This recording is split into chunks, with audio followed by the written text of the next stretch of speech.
The kitchen clock read 11:47 p.m. when my wife Rhea stormed through the front door like a hurricane with perfectly styled hair. I was sitting at our granite counter, nursing a cup of coffee that had gone cold an hour ago, reading security reports from my firm. The sound of her heels clicking against our hardwood floors announced her arrival before she even spoke. "Cole, we need to talk, right now." I looked up from my laptop, taking in her flushed face and the way her hands shook slightly as she set down her designer purse. Rhea worked late most nights at the marketing firm downtown, but tonight felt different. There was something electric in the air, the kind of tension that makes your skin crawl. "Sure thing, honey. How was your evening?" I kept my voice neutral, though my instincts, honed from 15 years in military security and another 10 running my own firm, were screaming that something was very wrong. She paced to the refrigerator, grabbed a bottle of wine, and poured herself a generous glass. Her movements were jerky, agitated. "I ran into Porter tonight." Porter Keller, her ex-boyfriend from college, the guy she'd dated for 3 years before we met, the one she claimed meant nothing to her anymore. The same Porter who'd been texting her for months, messages I'd glimpsed over her shoulder that seemed far too friendly for an ex. "Oh? How's Porter doing these days?" I asked, closing my laptop and giving her my full attention. Rhea took a long sip of wine before answering. "He's upset, Cole. Really upset. He says you've been hostile toward him, making him uncomfortable whenever you see him around town." I almost laughed. Hostile? The only interaction I'd had with Porter in the past 6 months was a brief encounter at the grocery store where I'd nodded politely and moved on. But I kept my expression neutral. "I'm not sure what you mean, Rhea. When have I been hostile?" Her eyes flashed with something I couldn't quite identify. Anger? Guilt? "He says you give him dirty looks, that you make snide comments about him to mutual friends. He feels like you're trying to sabotage his reputation in town." Now I did laugh, a short bark that echoed off our kitchen tiles. Sabotage his reputation? Rhea, I barely think about Porter Keller, let alone waste time talking about him to other people. She slammed her wine glass down hard enough that I worried it might crack. "Well, he's convinced you have some kind of vendetta against him. And honestly, Cole, I think you owe him an apology." The words hung in the air between us like smoke from a house fire. I stared at my wife of 12 years, this woman I'd built a life with, who was now demanding I apologize to her ex-boyfriend for crimes I hadn't committed. "You want me to apologize to Porter?" I said slowly, making sure I understood correctly.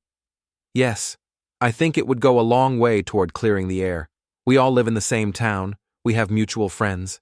This tension isn't good for anyone." I leaned back in my chair, studying her face. Rhea was beautiful. Always had been.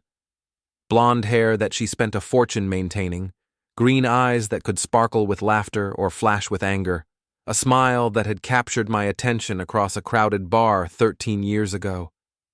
But right now, looking at her in our kitchen under the harsh LED lights, I saw something I'd been trying to ignore for months.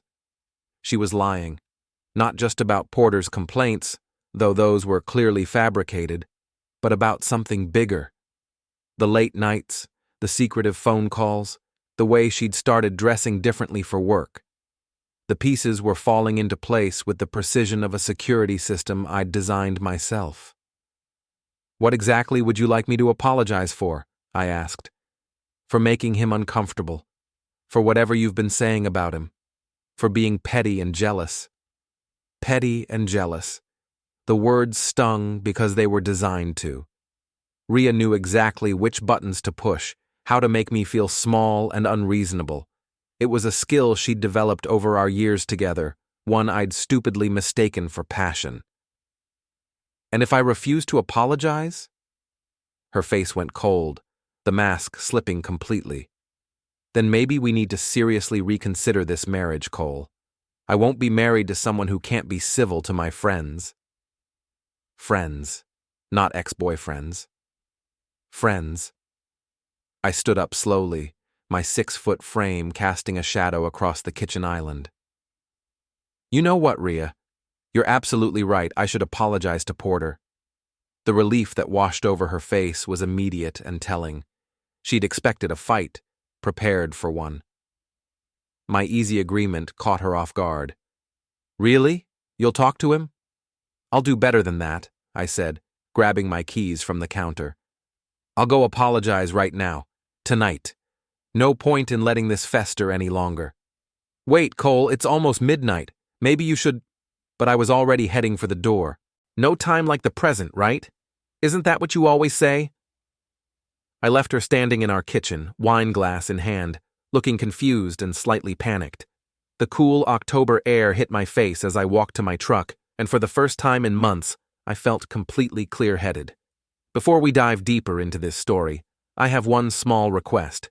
Please subscribe, drop a like, comment, and hit that hype button to boost this channel so more people can discover these incredible Reddit stories. Porter Keller lived in a development about 10 minutes away, in one of those cookie-cutter houses that screamed trying too hard. His place was bigger than ours but somehow managed to look cheaper, with too much landscaping and a fountain in the front yard that ran constantly. His BMW was parked in the driveway next to a silver Honda that I assumed belonged to his wife, Sylvie.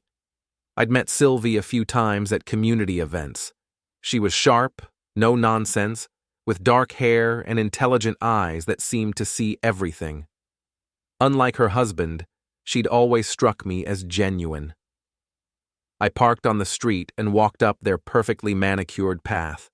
The house was mostly dark, but I could see light coming from what looked like the living room. I rang the doorbell and waited. Porter answered the door in pajama pants and a t-shirt, his hair messed up like he'd been lying on the couch. When he saw me, his face went through a series of expressions: surprise, confusion, and finally something that might have been fear. Cole, what are you doing here? It's almost midnight. I came to apologize, I said loudly enough that anyone inside the house would hear clearly. Rhea told me you were upset about my attitude toward you and I wanted to make things right. Listen, maybe we should talk about this tomorrow. No, I insist. I feel terrible about this misunderstanding. I raised my voice even more, projecting the way I'd learned in the military. I want to apologize publicly, so there's no confusion about my intentions. I saw movement behind him, Sylvie appearing in the hallway, curious about the late-night visitor. Perfect. Porter, I said, my voice carrying across the quiet neighborhood. I'm truly sorry that I didn't want you dating my wife. The effect was immediate and beautiful. Porter's face went completely white. Sylvie stepped fully into view behind him, her expression shifting from curiosity to sharp attention. I saw a light come on in the house next door. The neighbors were listening. What did you just say? Sylvie's voice cut through the night air like a blade. I looked past Porter to address her directly. I said I'm sorry I didn't want Porter dating my wife. Rhea felt I was being unreasonable about their relationship, so I came to apologize, to both of you. Porter opened his mouth, but no words came out. He looked like a fish gasping for air, his eyes darting between me and his wife. Sylvie stepped around him, moving closer to the door. Porter, she said, her voice chillingly calm. What is this man talking about? Sylvie, I can explain. I'm sure you can, I interjected helpfully. Rhea mentioned you two have been spending quite a bit of time together lately. She wanted to make sure there were no hard feelings between us men about the situation. Another light came on across the street. The Hendersons were notorious gossips. By morning, this conversation would be all over town. There's no situation, Porter said quickly, but his voice cracked on the last word. Sylvie looked at him with the expression of someone solving a puzzle she'd been working on for months. Is that so? Then why is this man apologizing for not wanting you to date his wife? I stepped back from the door, my work here finished. Well, I've said my piece. Sorry to disturb you folks so late. Porter, I hope this clears the air between us. Sylvie, Lovely to see you again. I walked back to my truck, leaving Porter standing in his doorway trying to explain to his wife why another man's husband had just apologized for interfering with their relationship. Behind me, I could hear Sylvie's voice rising, though I couldn't make out the specific words. The drive home gave me time to think about what I'd just set in motion. For months, I'd been ignoring the signs, making excuses for Ria's behavior, convincing myself that my suspicions were just paranoia. But tonight had crystallized everything. My wife was having an affair with her ex-boyfriend, and she'd been stupid enough to involve me in covering it up. Ria was waiting in the living room when I got home, pacing back and forth across our Persian rug. She spun around when she heard me come in. "What did you do?" she demanded. "Exactly what you asked. I apologized to Porter. Cole, your phone's been ringing non-stop. Mrs. Henderson called. The Johnsons called. What did you say to him?" I sat down in my leather recliner, the one Ria always complained didn't match her carefully curated decor. I told him I was sorry I didn't want him dating my wife. You said he felt I was being hostile about your relationship, so I addressed it directly. Her face cycled through several shades of red. You told him that in front of Sylvie? And the neighbors. I wanted to be thorough. You bastard, she hissed. You knew exactly what you were doing. I looked at my wife, really looked at her, and felt something cold settle in my chest. Not anger, exactly. Something more calculating. Did I? Because I thought I was just following my wife's instructions to apologize to her friend. Isn't that what you wanted? She stared at me for a long moment, and I could see her trying to figure out how much I knew, how much I'd guessed. Finally, she turned and stalked toward the stairs. "We'll talk about this tomorrow," she said without looking back. "Looking forward to it," I called after her. I sat in my chair for a long time after she went upstairs, thinking about the expression on Porter's face, the way Sylvie's eyes had sharpened with understanding, the lights coming on in the neighbors' houses. Step one was complete. I'd fired the opening shot in a war I hadn't started, but was damn well going to finish. The next morning, Ria left for work without speaking to me. She moved around our bedroom like I was invisible, choosing her outfit with extra care. A red dress that was definitely not standard office attire. Her phone buzzed constantly while she got ready, and she answered each text with the urgency of a surgeon responding to emergencies. I made coffee and toast, playing the role of oblivious husband while my mind raced through possibilities. 15 years in security had taught me that information was power, and right now, I was operating blind. That needed to change. After Ria left, I drove to my office downtown. Merrick Security Solutions occupied the third floor of a converted warehouse with enough surveillance equipment to make the NSA jealous. My business partner, Gabe Morrison, was already at his desk when I arrived, surrounded by multiple monitors displaying code that looked like digital hieroglyphics. "Morning, sunshine," Gabe said without looking up. "You look like someone who spent the night planning world domination." Gabe was 5 years younger than me, a former Navy communications specialist who could hack his way into Fort Knox if the mood struck him. More importantly, he was one of the few people I trusted completely. "I need a favor," I said, settling into the chair across from his workstation. "Legal or illegal?" "Legal, mostly." He finally looked up, his dark eyes curious. "This about Ria." I'd never told Gabe about my suspicions, but he was observant. He'd probably picked up on the tension during the few times Ria had visited the office. "She's having an affair," I said simply. Gabe leaned back in his chair, processing this information. "You sure?" "As of last night, yes. The question is how long it's been going on and how deep it goes." "What do you need?"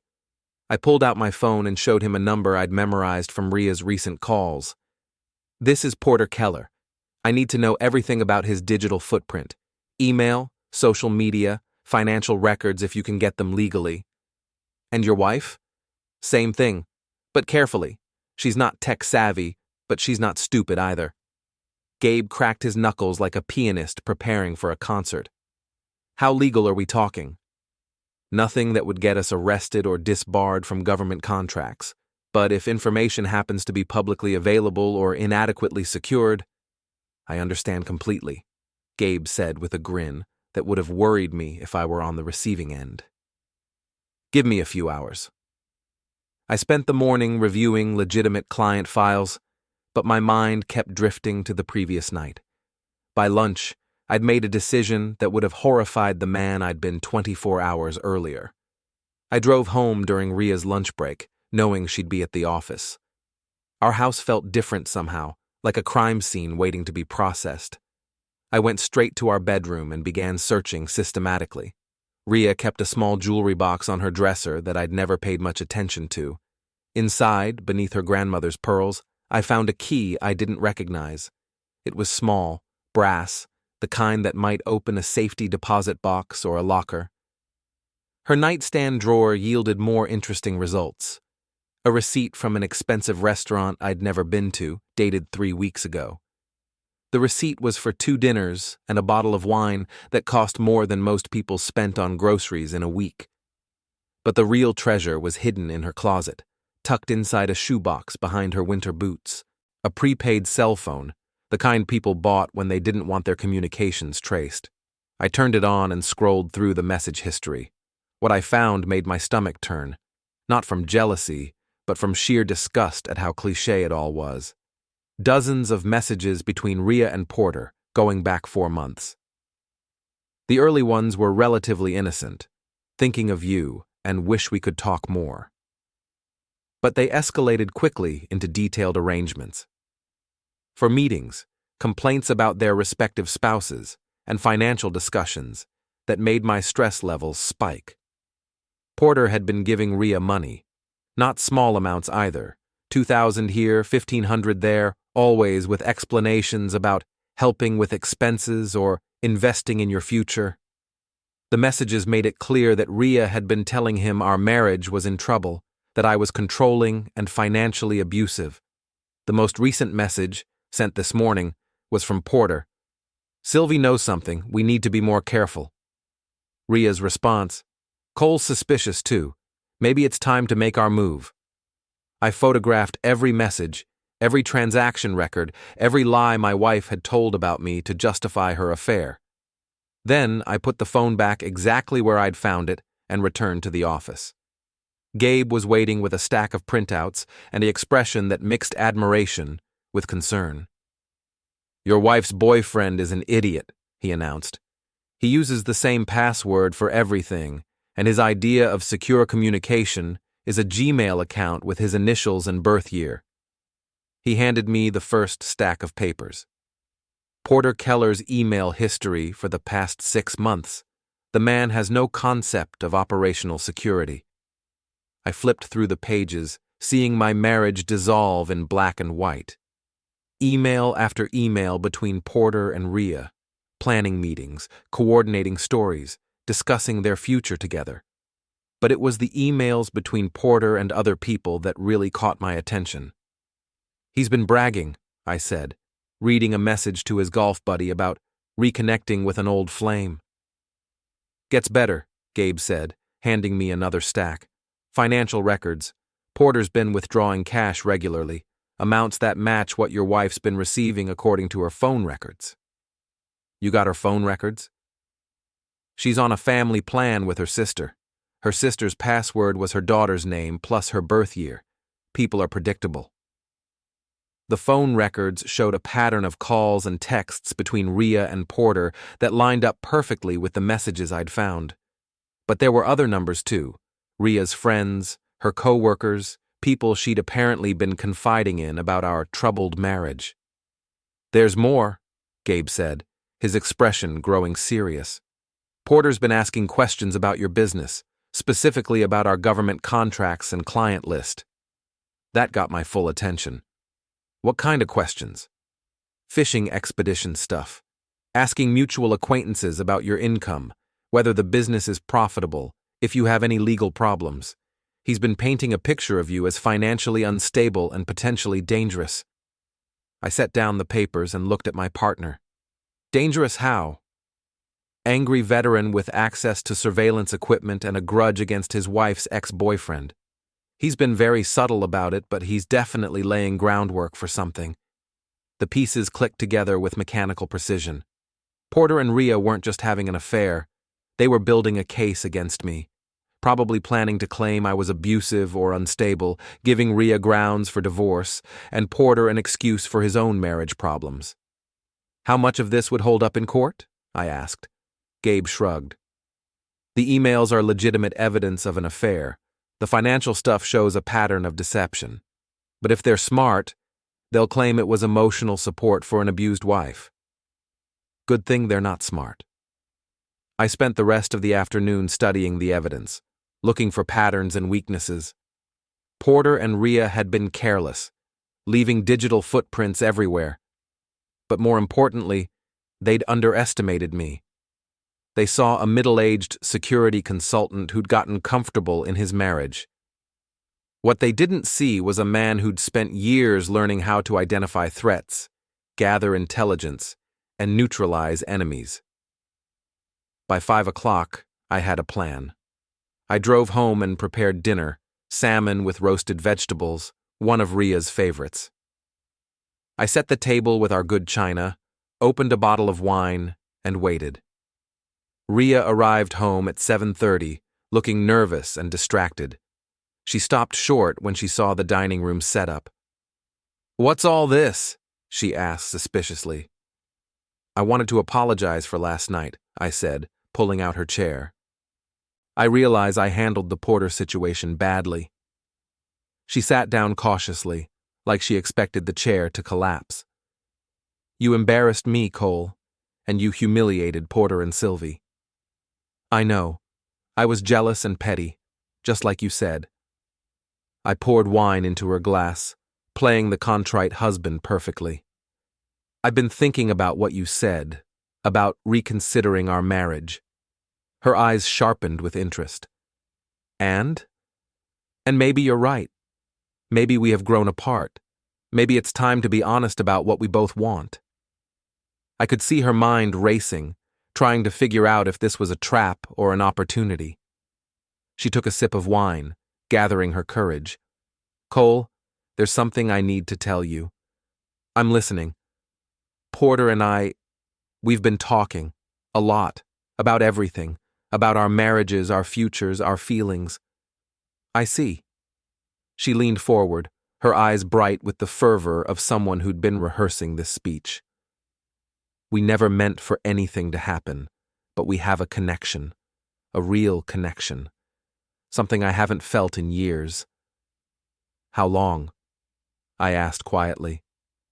4 months. "But Cole, it's not what you think. It's not just physical. We understand each other. We want the same things." I nodded thoughtfully, like a man processing devastating news for the first time.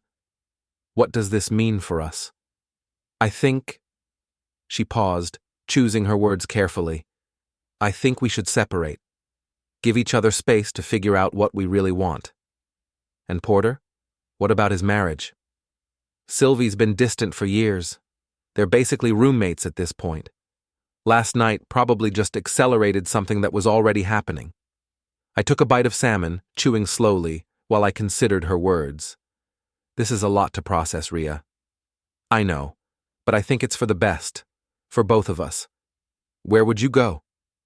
"I could stay with my sister for a while, or Porter mentioned he might be getting his own place soon." Of course he did.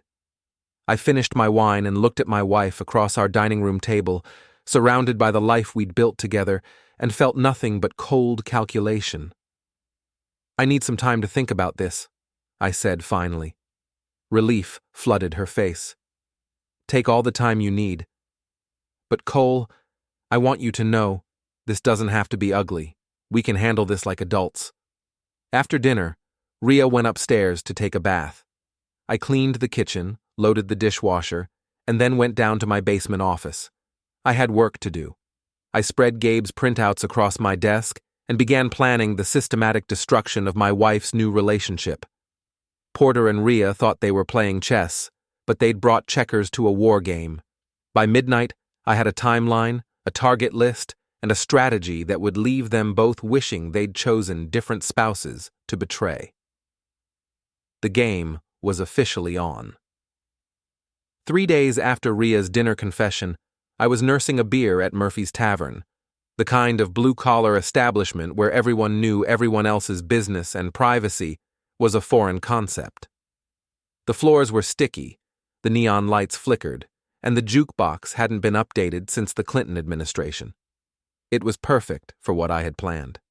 Murphy's was neutral territory in our small town, the place where construction workers, office managers, and retirees all came to complain about their lives over cheap drinks. More importantly, it was where Porter Keller and his buddies played pool every Thursday night.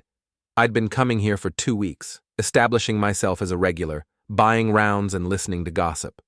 Tonight, I was ready to make my move. "Another beer, Cole?" asked Jenny, the bartender who'd been working at Murphy's since before smartphones existed. "Sure thing," I said, sliding my empty bottle across the scarred wooden bar. "Quiet night. Give it an hour.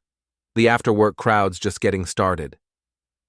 As if on cue, the door opened and Porter walked in with 2 other men I recognized from around town. He saw me immediately. Our eyes met across the smoky room, but he couldn't exactly leave without looking obvious. Porter had been avoiding me since the night I'd apologized on his doorstep. According to Gabe's intelligence network, Sylvie had thrown him out that same evening. He'd been staying at a motel downtown while supposedly looking for an apartment. "Evening, Porter," I called out cheerfully as he approached the bar. "How's the apartment hunting going?" His face tightened, but his friends were watching, so he had to respond. "Fine, thanks. Should have something lined up soon." "That's great. Sylvie must be excited to have the house to herself for a while." One of his friends, a guy named Rick who worked at the lumber yard, looked confused. "I thought you and Sylvie were just taking a break, man." Porter's jaw clenched. "It's complicated." "Marriage usually is," I said sympathetically. "Rhea and I are going through our own rough patch. Funny how these things happen all at once." I could see Porter trying to figure out how much I knew, how much I was just fishing. The beauty of the situation was that it didn't matter. Either way, I was planting seeds of doubt in his friends' minds. "Sorry to hear that," Rick said. "You two seemed solid. 12 years together, and then suddenly she's staying out late, taking mysterious phone calls, talking about needing space." I shrugged like a man resigned to his fate. "Makes you wonder what changed." Porter ordered a whiskey, his hand slightly unsteady. "Sometimes people just grow apart." "True," I agreed. "Though sometimes there are external factors, other influences." The third man, someone I didn't recognize, leaned into the conversation. "You think she's seeing someone?" "I don't know what to think," I said, playing the confused husband perfectly. "She's been getting money from somewhere. New clothes, expensive dinners I didn't pay for. Either she's having an affair, or she's robbed a bank." Rick laughed, but Porter didn't. He was staring into his whiskey like it contained answers to life's mysteries. "Money from where?" the stranger asked. "Good question. She claims it's from overtime and bonuses, but her paychecks don't match her spending. Someone's been very generous with my wife." I let that hang in the air while I took a long sip of beer. Porter's friends were looking at him now, probably remembering his own recent financial difficulties and sudden willingness to spend money on drinks and dinners. "Well," I said, standing up and dropping a 20 on the bar, "I should get home. Rhea's making dinner tonight, assuming she doesn't have other plans."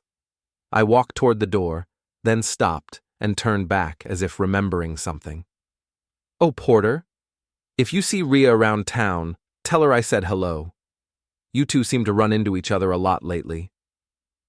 I left him sitting at the bar with his friends' curious stares and a lot of uncomfortable questions to answer.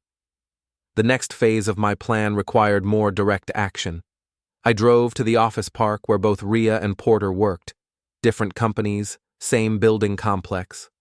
It was after hours, but there were still cars in the parking lot, including Ria's silver sedan and Porter's BMW. I parked where I could see both vehicles and settled in to wait. 20 minutes later, they emerged together from the building, walking close but not touching, talking in low voices like conspirators. I followed them at a distance as they drove to a restaurant across town, the same place where Ria had eaten that expensive dinner 3 weeks ago. They sat at a corner table, their body language intimate and familiar. While they were inside, I called Gabe. "I need you to send an anonymous email," I told him. "To who?" "Porter's wife. I want her to know where her husband is having dinner tonight and who he's with." "Cole, are you sure about this? Once we start active measures, there's no going back." "I'm sure. Send the email from a throwaway account. Make it look like concerned friend who doesn't want to get involved directly." "What exactly do you want me to say?" I watched through the restaurant window as Porter reached across the table to touch Ria's hand. "Tell Sylvie that her husband is at Romano's restaurant on 5th Street, having dinner with a married woman named Ria Merrick. Include the time and date. Let her draw her own conclusions." "Done. Anything else?" "Not tonight. But start working on phase 2. I want Porter's financial records, his employment history, anything that might be useful if this gets messy." I drove home and waited. Ria returned at 11:30, claiming she'd been working late on a project. She was in an unusually good mood, humming while she got ready for bed. "How was your evening?" she asked, as if she actually cared. "Quiet. Had a beer at Murphy's, ran into Porter there." Her humming stopped. "Oh? How did that go?" "Fine. He seemed stressed about something. Probably the separation from Sylvie." She said non-committally, but I could see her mind working. Actually, I felt kind of bad for the guy. His friends were asking a lot of questions about why his marriage fell apart so suddenly. Ria turned to look at me, her expression carefully neutral. "What kind of questions?" "The usual stuff. Whether there was someone else involved, how they went from seemingly happy to separated overnight. You know how people talk." "What did you tell them?" "Nothing. It's not my business." I paused, pretending to consider something. Though I did mention that you and I are having our own problems. Figured it might take some pressure off Porter if people knew there were multiple marriages having issues. She relaxed slightly. "That was thoughtful of you." "I try to be considerate of other people's situations." The next morning brought the first real payoff from my campaign. Gabe called while I was having coffee and Ria was getting ready for work. "Sylvie Keller filed for divorce yesterday," he reported. "Emergency hearing, requesting immediate separation of assets and a restraining order." "Restraining order?" Apparently Porter came home last night after his dinner and found his belongings on the front lawn. When he tried to get into the house, Sylvie called the police. I glanced toward the stairs, where I could hear Ria moving around in our bedroom. "Any mention of adultery in the filing?" "Oh yes." Sylvie's lawyer was very specific about Porter's ongoing extramarital relationship with a married woman. They're asking for everything: the house, his retirement account, spousal support. "How's Porter taking it?" "According to my sources at the courthouse, not well. He tried to argue that the marriage was already over, but apparently Sylvie had documentation proving otherwise.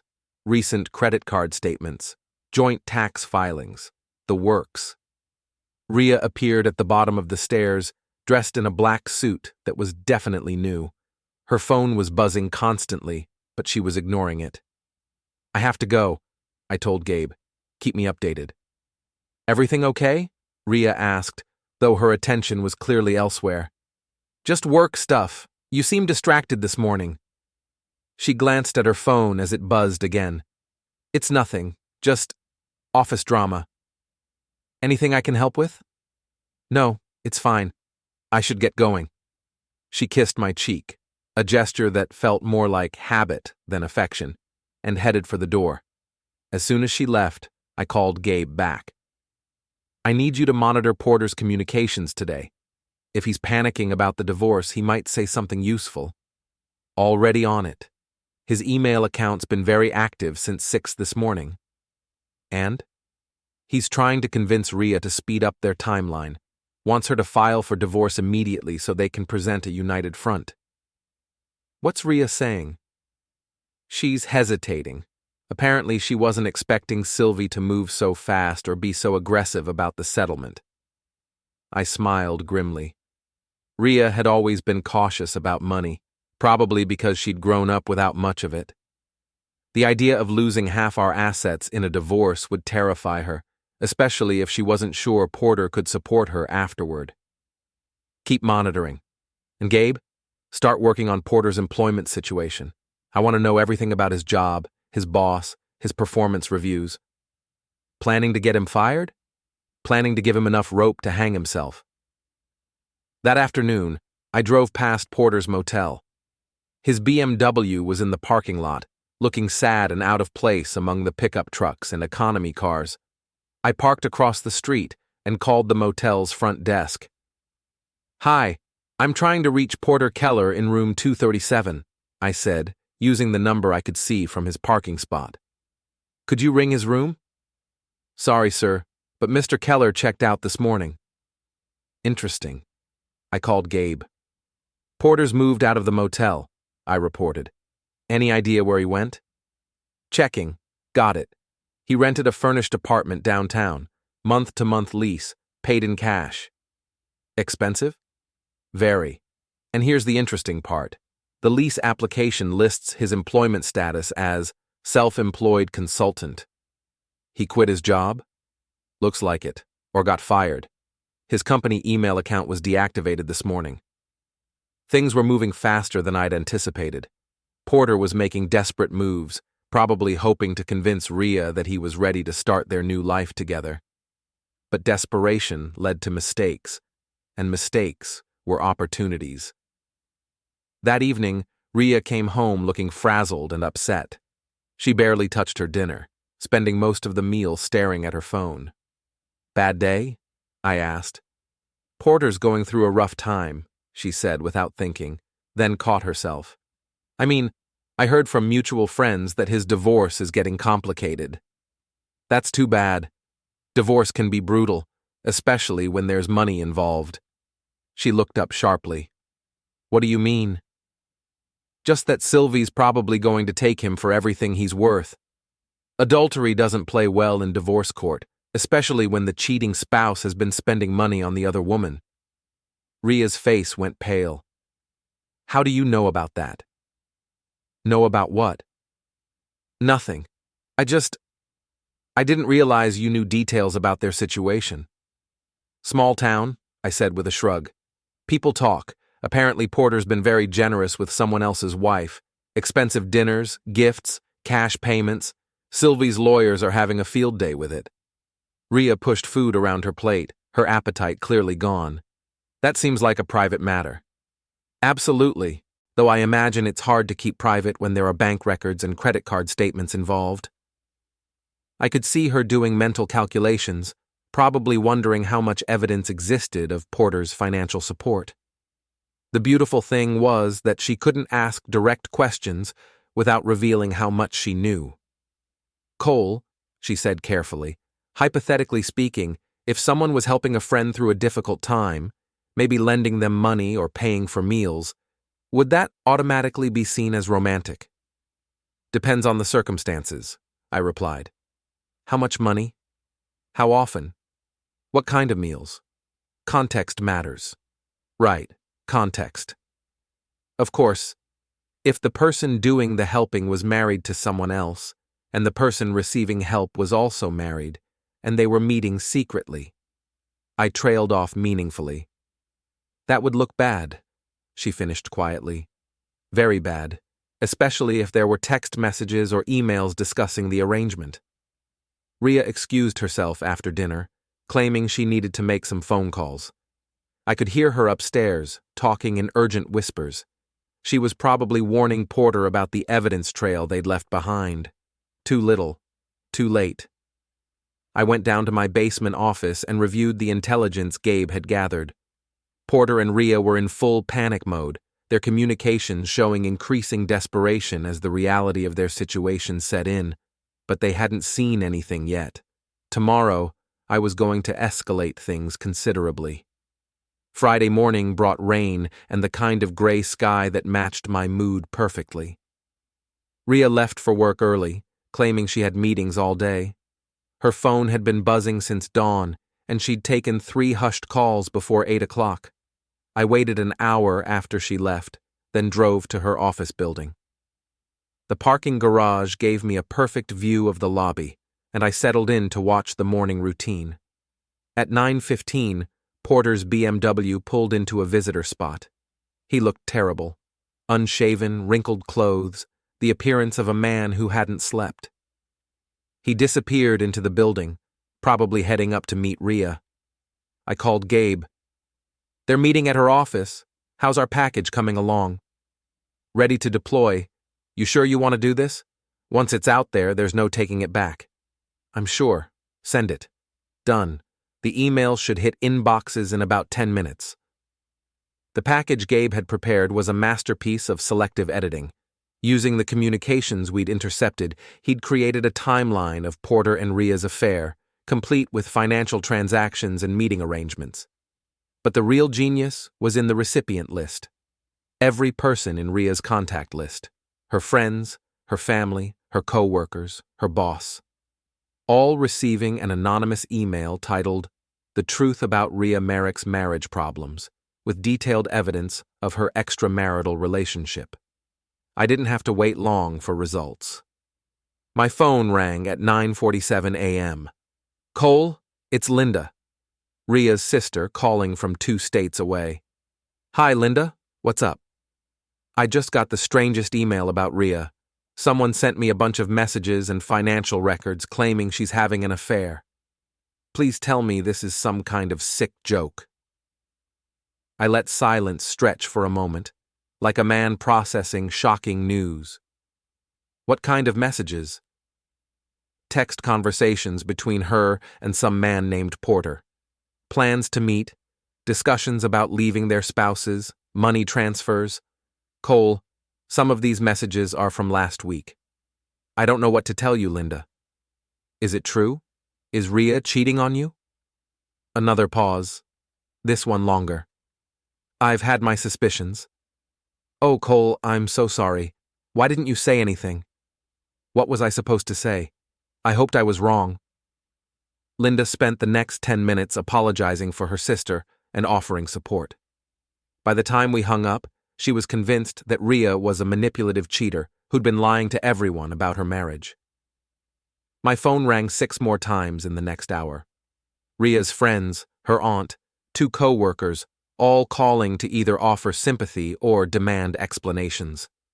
I played the role of devastated husband perfectly, confirming details reluctantly and expressing shock at the extent of the evidence. At 11:30, Rhea called. "Cole, we need to talk. Right now." "I'm at the office. What's wrong?" "Someone sent emails about us to everyone I know. My boss called me into a meeting. My friends are texting nonstop. My mother is crying." "What did you do?" "I didn't do anything, Rhea." "What kind of emails?" "Don't play dumb. Screenshots of private messages, bank records, meeting times and places. Someone's been spying on me. Maybe Porter's wife found out more than you thought. Didn't you say she was angry about the divorce?" There was a long pause. "Sylvie wouldn't have access to my communications." "Wouldn't she? Porter's been staying at hotels and rented apartments. Maybe he wasn't as careful with his devices as he thought." I could hear her breathing heavily, probably trying to figure out how much trouble she was in. "Cole, I know how this looks, but I can explain everything." "Can you? Because according to what people are telling me, you've been planning to leave me for months." "It's not that simple." "It seems pretty simple to me. You've been having an affair, taking money from another man, and lying to everyone about our marriage being in trouble." "Where are you?" she demanded. "My office. Why?" "Stay there. I'm coming over." She hung up before I could respond. I called Gabe immediately. "Rhea's on her way here. How bad is the fallout?" "Spectacular. Her work email's been flooded with responses. Half her friends are defending her, half are condemning her, and all of them are forwarding the messages to other people. What about Porter? He's having his own crisis. His ex-boss called to withdraw a job offer. Apparently, someone forwarded the emails to his former company. His landlord's asking questions about his ability to pay rent, and 3 different people have called him to ask if he's the Porter mentioned in the messages. Perfect. What's our next move? That depends on how aggressive you want to get. I've got enough information to destroy both their reputations completely, but it would be nuclear option territory. Hold off for now. Let's see how they handle this crisis. Rhea arrived 20 minutes later, looking like she'd been crying. Her makeup was smudged, her hair disheveled, and her hands shook as she sat down across from my desk. Cole, I need you to help me figure out who did this. Why would I help you? Because whoever sent those emails violated my privacy. They hacked into personal communications and distributed them without permission. That's a crime. I leaned back in my chair, studying my wife's face. So is adultery in some states. This isn't about adultery. This is about someone systematically destroying my life. Your life? What about my life? What about our marriage? She looked around my office, taking in the surveillance equipment and computer systems. You did this, didn't you? Did what? Don't lie to me, Cole. You have the equipment, the expertise, the motive. You sent those emails. I stood up slowly, my expression hardening. Are you accusing me of hacking your communications? I'm asking if you did it. And I'm asking if you've been having an affair with Porter Keller for 4 months while lying to me about working late and needing space in our marriage. We stared at each other across my desk, 2 people who'd shared a bed for 12 years, but no longer knew each other at all. Yes, she said finally. I've been seeing Porter. There we go. Was that so hard? But I never meant for it to happen. We ran into each other at a conference, started talking, realized we still had feelings for each other. Feelings that included him giving you thousands of dollars. Her face flushed. He was helping me save money so I could leave you properly. I didn't want to take half your business in a divorce. How considerate. Cole, please.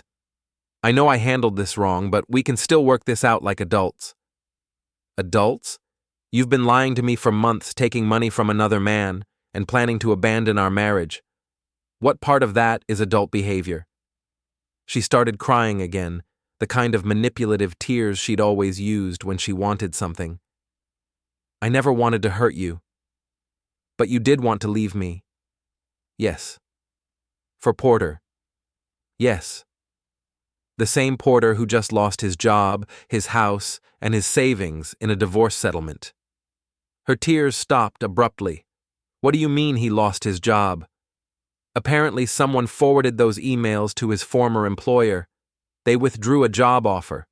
Something about not wanting to hire someone with questionable judgment and financial problems. That's not fair. His personal life shouldn't affect his career. Tell that to his ex-boss. Or to your boss, who's probably wondering if you've been conducting personal business on company time. Rhea's face went white. My boss said we'd discuss it Monday. I thought he just wanted to make sure I was okay. Or he wants to make sure the company isn't liable for facilitating an extramarital affair between employees from different firms in the same building. She stared at me like I'd grown a second head. How do you know all this? Small town, remember? People talk, especially when someone sends them detailed evidence of local marriage drama. You did send those emails. I didn't send anything to anyone, but I'm not exactly heartbroken that the truth came out. Rhea stood up abruptly, her chair scraping against the floor. I want a divorce. Okay. I want half of everything. You can want whatever you like. What you'll get depends on a lot of factors. What's that supposed to mean? I walked around my desk to face her directly. It means adultery affects divorce settlements. It means financial infidelity affects asset division. It means lying to your spouse about working late while meeting another man affects credibility. You can't prove I did anything wrong. Can't I? Because it seems like someone already has. Bank records, communication logs, witness statements from people who saw you at restaurants with Porter. She opened her mouth to argue, then closed it again. The reality of her situation was finally sinking in. What do you want, Cole? I want you to understand that actions have consequences. You chose to have an affair. You chose to lie to me. You chose to plan a future with another man while pretending our marriage could be saved. Those choices have results. So, what happens now? Now you go home and think about whether you really want to divorce the man who's been supporting you for 12 years, so you can be with someone who just became unemployed and homeless. Porter's not homeless. Isn't he? Last I heard, he's renting a month-to-month apartment and paying his ex-wife's spousal support. How long do you think his savings will last? She didn't answer, but I could see her doing the math. Rhea had always been practical about money, even when she was being impractical about everything else.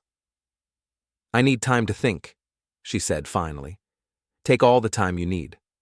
But Rhea, next time you want to confide in someone about our marriage problems, maybe choose someone who isn't sleeping with you. She left without another word, and I watched through my office window as she sat in her car for 10 minutes, probably calling Porter to discuss their rapidly deteriorating situation. My phone buzzed with a text from Gabe. Phase 3, ready when you are. I looked at the message and smiled. Rhea and Porter thought their world was falling apart now, but they hadn't seen anything yet. The real fun was just beginning. Saturday morning found me at Murphy's Tavern again, but this time I wasn't alone. Word of the email scandal had spread through town like wildfire, and half the bar wanted to buy me drinks and offer sympathy. The other half wanted gossip and details. I played my part perfectly. The wronged husband who was handling his wife's betrayal with dignity and grace. Every few minutes, someone would approach my table to share their own story of marital drama or to condemn Rhea's behavior. Always thought she was too good for her own britches, said Mrs. Patterson, the town's unofficial moral authority. Walking around like she was better than everyone else. Porter's no prize either, added Tom from the hardware store.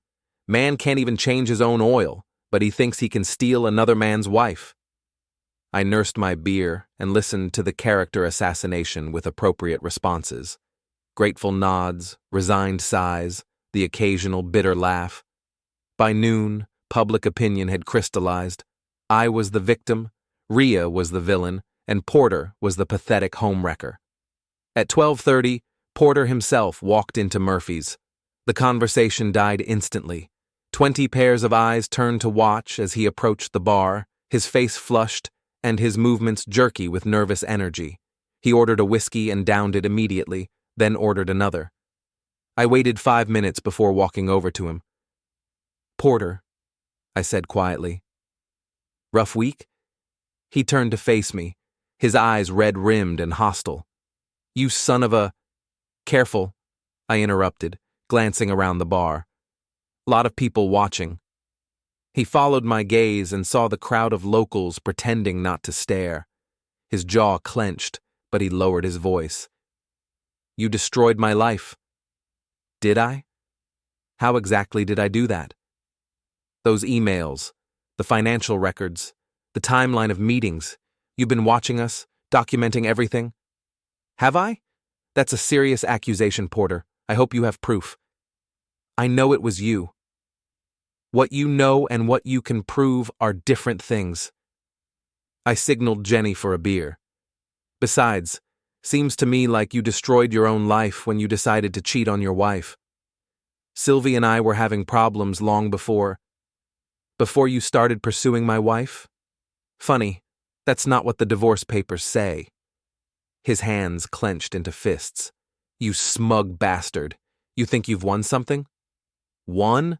Porter, I'm the guy whose wife has been lying to him for months. I'm the victim here, remember? You're not a victim. You're a manipulator. You orchestrated all of this. I took a sip of beer, letting his accusation hang in the air. Around us, the bar had gone completely quiet. Everyone was listening now, not even pretending otherwise. Let me ask you something, Porter. If I'm such a master manipulator, how did you end up in this situation? Did I force you to have an affair? Did I make you give my wife money? Did I write those text messages for you? You set us up. I set you up. How? By being married to Rhea? By expecting fidelity from my wife? By not giving you permission to pursue her? His face was getting redder by the minute. You know what I mean. Actually, I don't. Explain it to me. Explain to everyone here how I forced you to betray your marriage and mine. Porter looked around the bar, suddenly aware that he was on trial in front of the entire town. Every face was hostile, every expression judgmental. You don't understand, he said desperately. Rhea was unhappy. She needed someone who appreciated her. So you decided to be that someone? We have a connection. A real relationship based on understanding and my wife's marriage problems, I finished. Very romantic. It's not like that. What's it like then? Because from where I'm sitting, it looks like you pursued a married woman, convinced her to lie to her husband, and funded her deception with cash payments. I was helping her. Helping her what? Cheat more effectively? Porter's control finally snapped. He grabbed my shirt and shoved me backward, his face twisted with rage. Shut up! Just shut up! The bar erupted. 3 men immediately stepped forward to separate us, but I didn't resist. I let Porter push me around, let him look like the aggressor while I remained calm and reasonable. Hey! Shouted Murphy himself, emerging from behind the bar. Take it outside or take it nowhere! Porter released me, breathing heavily. He looked around the bar and saw nothing but condemnation and disgust. This isn't over, he said, pointing at me. Yeah, it is, I replied quietly. It's been over since the night you decided my marriage was your business. He stormed out, leaving me standing at the bar with 20 witnesses to his threatening behavior. I straightened my shirt and finished my beer like nothing had happened. You okay, Cole? Asked Rick, Porter's former pool buddy. I'm fine. Guy's obviously under a lot of stress. Stress doesn't excuse that kind of behavior, said Mrs. Patterson, threatening an innocent man whose wife he stole. I paid my tab and left, knowing that the story of Porter's public meltdown would be all over town by evening. The man was unraveling exactly as I'd hoped. That afternoon, I got a call from Sylvie Keller. Mr. Merrick, this is Sylvie, Porter's ex-wife. I was wondering if we could meet. Of course. What can I do for you? I think we might be able to help each other. We met at a coffee shop downtown, away from the usual gossip networks. Sylvie looked tired but determined, her dark hair pulled back and her expression businesslike. I want to thank you, she said without preamble. For what? For the anonymous email. I know it was you. I started to deny it, but she held up a hand. Please, I'm not here to cause trouble. I'm here because I think we're on the same side. Which side is that? The side that wants Porter and your wife to face consequences for what they've done. I studied her face, looking for signs of deception or manipulation. All I saw was a woman who'd been betrayed and was angry about it. What kind of consequences? Complete ones. I want Porter to lose everything, and I want your wife to understand that breaking up marriages has a price. That's a lot of anger, Sylvie. 22 years of marriage, Mr. Merrick. 22 years of building a life together, and he threw it away for your wife. Yes, I'm angry. What do you want from me? She leaned forward, her eyes intense. Information, resources, coordination. I know you have surveillance equipment and computer expertise. I have legal connections and financial records. Together, we can make sure they both pay. Pay how? Porter's been hiding assets, moving money into accounts he thinks I don't know about. He's also been lying to his lawyer about his income and employment prospects. Lying how? He told his divorce attorney he has a job lined up in another state. Claims he'll be making more money than ever. But you and I both know he's unemployed and unemployable. I sipped my coffee, considering her proposal. What do you want me to do about it? Help me prove he's been fraudulent in his financial disclosures. Help me document his continued relationship with your wife. Help me show the court that he's been deliberately deceptive about his ability to pay support. And in return, I'll share everything I know about their relationship. Dates, times, places, financial transactions. I'll testify in your divorce proceedings if necessary. It was tempting. Sylvie clearly had resources and motivation, and her legal position was stronger than mine.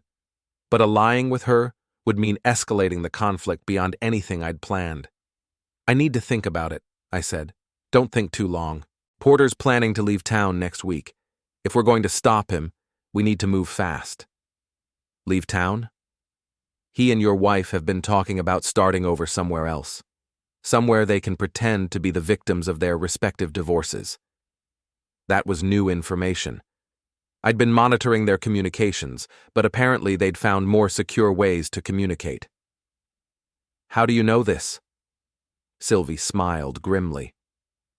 Porter's not as smart as he thinks. He left his laptop open when he came to get his clothes. I saw the apartment listings he'd been browsing, all out of state. Did you tell your lawyer? Not yet. I wanted to talk to you first. I finished my coffee and made my decision. What do you need me to do? Meet me tomorrow night. I'll show you everything I've found and we'll plan our next move. Where? Porter's old apartment, the one he shared with your wife 3 times last week. I raised an eyebrow. How do you know about that? Because I've been following him, Mr. Merrick, just like you've been following your wife. We shook hands across the coffee shop table, 2 betrayed spouses forming an alliance that would have terrified our cheating partners if they'd known about it. But they didn't know. They were too busy planning their escape to notice the trap closing around them. That evening, Rhea came home with news. I've been thinking about what you said, she announced, sitting down across from me in our living room. Which part? About consequences and choices. You're right. I made mistakes. But Cole, I think we can still work this out. I looked at my wife, taking in her earnest expression and carefully chosen words. Work what out? Our marriage. I know I hurt you, but I'm willing to end things with Porter if we can try again. Just like that? You're willing to give up your great love for practical considerations? Her face flushed. It's not about practical considerations, it's about realizing what's really important. Which is? Our life together, our history, our future. What about Porter? I thought you two had a deep connection. We do, but circumstances have changed. You mean he's broke and unemployed? That's not what I meant. Isn't it? Because from where I'm sitting, it looks like you're willing to abandon Porter the moment he becomes a liability instead of an asset. She stood up abruptly, her composure cracking. That's not fair. Fair? Rhea, you've been lying to me for months, planning to leave me for another man, and now you want to pretend it never happened because your backup plan fell through. I never wanted to hurt you, but you were willing to hurt me to get what you wanted. The only difference now is that what you wanted isn't available anymore. She stared at me for a long moment, and I could see her trying to figure out how much I knew, how much leverage I had. What do you want, Cole? I want honesty, complete honesty, about everything. Fine. What do you want to know? I want to know about the money Porter gave you. I want to know about your plans to leave town. I want to know exactly how long you've been planning to destroy our marriage. Her face went white. How do you know about... About what? Your escape plan? Your new life with Porter in another state? Your complete willingness to abandon everything we built together? She sat down heavily, the fight going out of her. We weren't trying to hurt anyone. You were trying to hurt me. You were trying to hurt Sylvie. You just didn't want to face the consequences. What consequences? We're adults. We have the right to choose who we want to be with. You have the right to get divorced first. You have the right to be honest about your intentions. You don't have the right to lie, cheat, and steal your way into a new relationship. I never stole anything. You stole 4 months of my life. You stole my trust. You stole my right to make informed decisions about my own marriage. Rhea started crying again, but this time it looked genuine. I'm sorry, Cole. I'm really sorry. Sorry you did it, or sorry you got caught? Both. At least that was honest. I looked at my wife, soon-to-be ex-wife, and felt nothing but cold satisfaction. Tomorrow night, Sylvie and I would finalize our plans, and by the end of the week, Rhea and Porter would understand exactly what consequences looked like. Go pack a bag, I said quietly. What? Pack a bag and go stay with your sister, or Porter, or whoever will take you, but don't stay here. Cole, please. I'm done, Rhea, completely done. You made your choice, and now I'm making mine. She left that night, and I watched her drive away with a suitcase and her laptop, probably heading to Porter's apartment to plan their next move. They had no idea what was waiting for them. Sunday night's meeting with Sylvie took place at a diner across town, away from prying eyes and local gossips.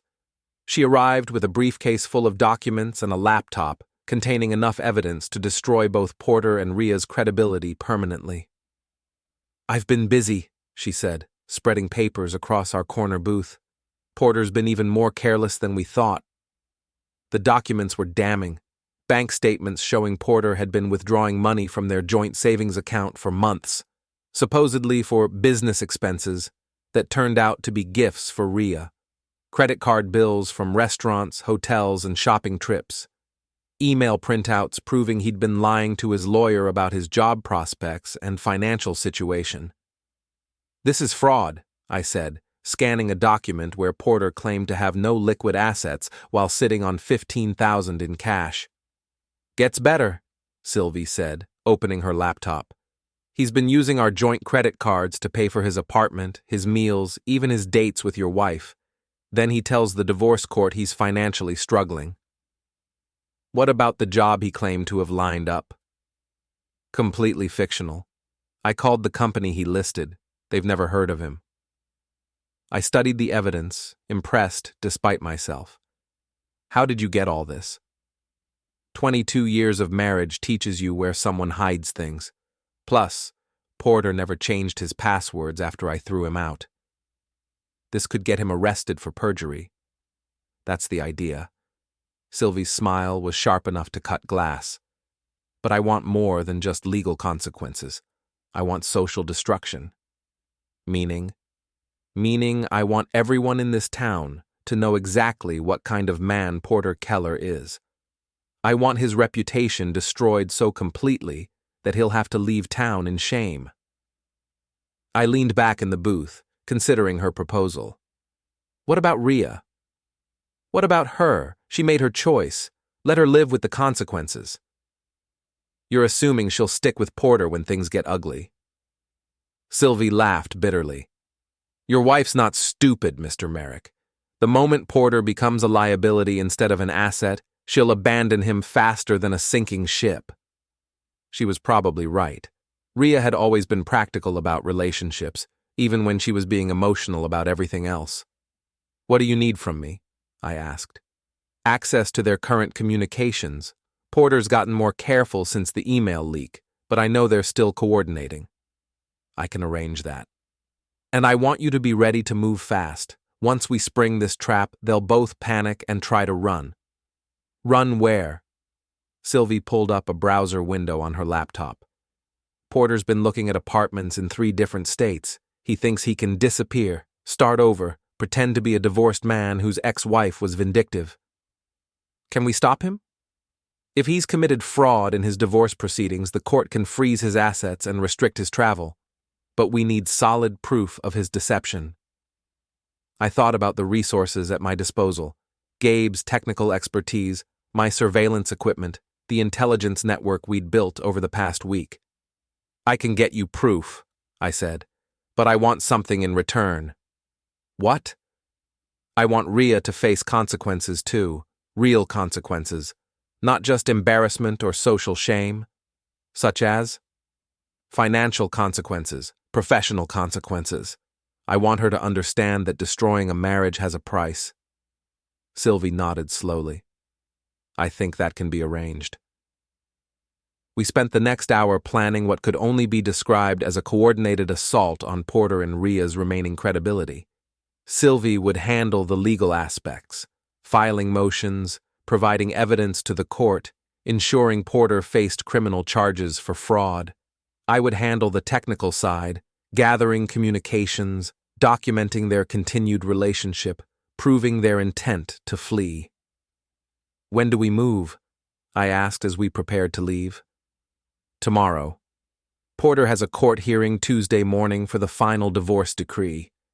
If we can prove fraud before then, the judge will throw the book at him. And Rhea? Leave her to me. I have some ideas about how to make her next few months very uncomfortable. We shook hands in the parking lot, two people united by betrayal and a shared desire for justice, or revenge. At this point, the distinction didn't matter much. Monday morning brought the final phase of my campaign against my cheating wife and her lover. I arrived at the office early and found Gabe already at work, surrounded by the digital equivalent of heavy artillery. Please tell me you have good news, I said. Better than good. I've got Porter's current location, his communication logs for the past week, and proof that he's been lying to everyone about his financial situation. Show me. Gabe pulled up a series of screens showing Porter's recent activity. Bank withdrawals, apartment applications, job inquiries in other states. But most damning were the text messages between him and Rhea, discussing their plans to leave town together. They're planning to run, I said, reading over the messages. Tomorrow night. Porter's convinced Rhea that they need to disappear before his divorce is finalized. Where are they going? North Carolina. Porter's got a cousin there who offered him work under the table. Cash job. No official employment record. Exactly. He's planning to hide his income from the court while claiming he's unemployed and unable to pay support.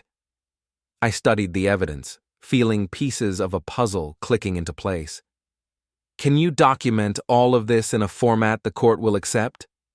Already done. Legal timestamps, verified sources, the whole package. What about their current location?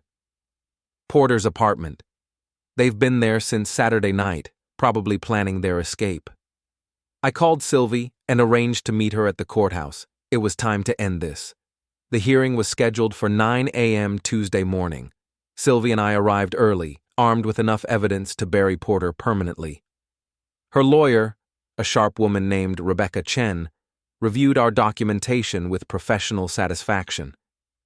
This is more than enough for fraud charges, she said. Perjury, contempt of court, possibly criminal conspiracy if we can prove he intended to flee the jurisdiction. What about asset forfeiture? Sylvie asked. Everything. The court will freeze his accounts, seize his vehicle, probably issue a warrant if he doesn't show up. Porter arrived 10 minutes late, looking haggard and nervous. His lawyer seemed equally uncomfortable, probably sensing that something had gone wrong with their strategy. The judge, a no-nonsense woman in her 60s, called the hearing to order and immediately addressed the motion Sylvie's lawyer had filed. Mr. Keller, I have some serious concerns about the financial disclosures you've provided to this court. Porter's face went pale. Your Honor, I've been completely honest about my financial situation. Have you? Because I'm looking at bank records that show significant cash withdrawals and hidden assets. His lawyer stood up quickly. Your Honor, we weren't aware of any additional evidence. You are now, the judge said dryly. Ms. Chen, please present your evidence. What followed was a methodical destruction of Porter's credibility. Bank statements, credit card records, employment documentation, communication logs. Every lie he'd told, every asset he'd hidden, every fraudulent claim he'd made was laid out in excruciating detail. Mr. Keller, the judge said when the presentation was finished. "You've committed perjury in my courtroom. You've attempted to defraud your wife of marital assets. You've lied about your employment status and your ability to pay support. Your Honor, you can explain to the district attorney. I'm referring this case for criminal prosecution." Porter's lawyer looked like he wanted to disappear into the floor. "Your Honor, perhaps we could discuss a settlement." "The time for settlement has passed. Mr. Keller, I'm freezing all your assets pending criminal investigation. You're not to leave the state without permission from this court, and you're going to pay your wife everything she's asking for, plus attorney fees and court costs." The gavel came down with finality. Porter sat in stunned silence while his lawyer frantically took notes, and Sylvie smiled with grim satisfaction. "How does it feel?" I asked Porter as we left the courtroom. He turned to face me, his expression a mixture of rage and despair. "You destroyed my life." "No, Porter, you destroyed your own life. I just made sure everyone knew about it. This isn't over." "Yeah, it is. You're broke, unemployed, facing criminal charges, and your girlfriend is about to discover that her meal ticket just got canceled." As if on cue, my phone buzzed with a text from Gabe. "Ria's trying to withdraw money from your joint account. Bank froze it per your instructions." I showed Porter the message. "Looks like Ria's having her own financial crisis." He walked away without another word, probably heading back to his apartment to break the news to my soon-to-be ex-wife. That afternoon, Ria called. "Cole, there's something wrong with our bank account." "Is there? What kind of problem?" "The bank says it's frozen. They won't let me access any of our money." "That's strange. Did you ask them why?" "They said there's a legal hold on the account pending divorce proceedings." "Divorce proceedings? But we haven't filed for divorce yet." "That's what I told them. Cole, I need access to that money. I have bills to pay, rent to cover." "Rent?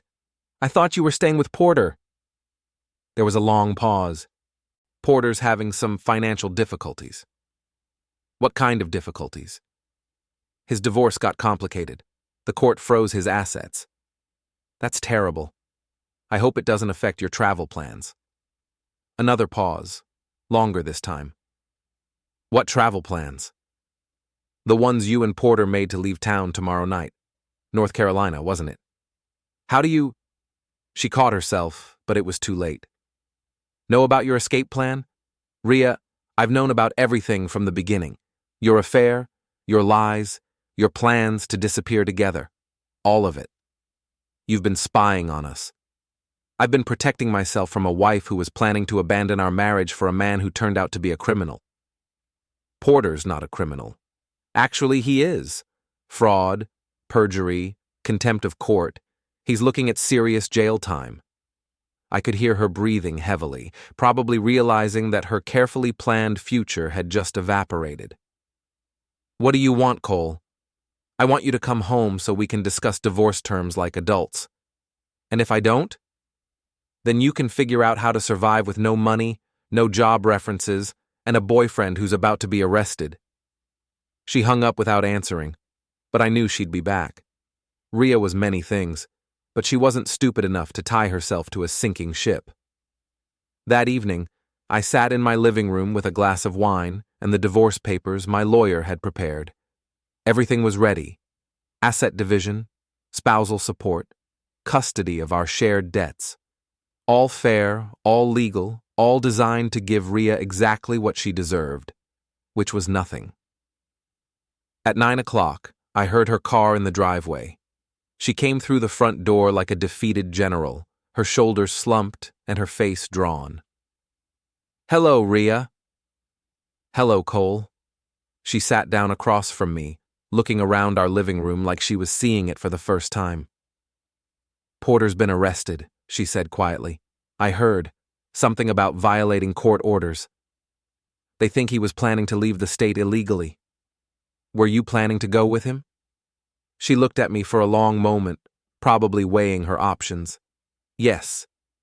But now you're here instead." "Now I'm here instead." I poured myself another glass of wine, deliberately not offering her one. So what's the plan now, Rhea? Find another man to support you? Go back to your sister? Get a job and try to rebuild your life? I was hoping we could work things out. Work what out? Our marriage. I know I made mistakes, but… Mistakes? Rhea, you didn't make mistakes. You made choices. Deliberate, calculated choices to betray our marriage and plan a future with someone else. I never meant for it to go this far. How far did you mean for it to go? Just emotional affair? Just financial support? Just planning to leave me? She started crying again, but this time I felt nothing but cold satisfaction. I don't know. I was confused, unhappy, looking for something different. And now you've found it. Congratulations. Cole, please. I know I hurt you, but we can start over. We can go to counseling, work through this. No, we can't, because I don't want to work through this. I want you gone.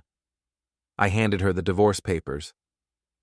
Sign these and we can handle this quietly. Refuse, and I'll make sure everyone in town knows exactly what kind of person you really are.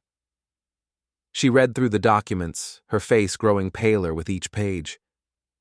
This gives me almost nothing. It gives you exactly what you contributed to our marriage in the past 4 months, which is nothing. I can't survive on this. You should have thought about that before you decided to destroy our marriage for a man who turned out to be a fraud. She set the papers down and looked at me with something approaching hatred. You planned this. All of it. You manipulated everything to make sure I'd lose.